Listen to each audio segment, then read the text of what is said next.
బడ్డీ అనే చిన్న కుక్కపిల్ల ఒక చిన్న గ్రామంలో ఉండేది. బడ్డీ ఎప్పుడూ ఆడుకోవాలని ఉంటుంది. కానీ దానికి ఎవరూ తోడు ఉండరు. అందువల్ల దానికి ఒంటరితనం వేధిస్తుంటుంది. ఒక కుటుంబం ఆ గ్రామానికి కొత్తగా వస్తుంది. వారితో పాటు ఒక పసిపాప లీల కూడా ఉంటుంది. లీల సుమారు 1 సంవత్సరపు వయస్సులో ఉంటుంది.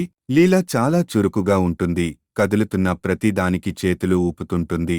ఒకరోజు లీల తన తల్లిదండ్రులు తోటలో పనిచేస్తుండగా బయట బ్లాంకెట్ మీద కూర్చుని ఉంటుంది. బడ్డీ తన తోక ఊపుతూ భయంతో ఆమె దగ్గరకు వస్తుంది. లీల నవ్వుతూ బడ్డీని ముద్దుగా తాకుతుంది. బడ్డీ లీల చేతిని మెత్తగా నాలుకతో తాకుతుంది. లీల ఆనందంతో అరుస్తుంది. ఆ రోజు నుంచి బడ్డీ ప్రతిరోజు లీలని కలవడానికి వస్తుంది. వాళ్ళు చిన్న ఆటలు ఆడుతుంటారు. బడ్డీ పరుగెత్తుతుంది. లీల చప్పట్లు కొడుతూ ఆనందిస్తుంది. లీల నడవడం నేర్చుకోవడం ప్రారంభించినప్పుడు బడ్డీ ఆమె చిన్న సహాయకుడిగా మారుతుంది.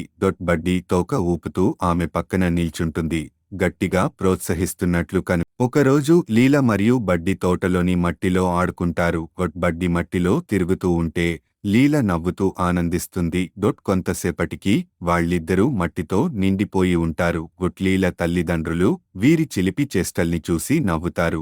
ఒక సాయంత్రం లీల బహిరంగంగా ఉండగా తన బొమ్మను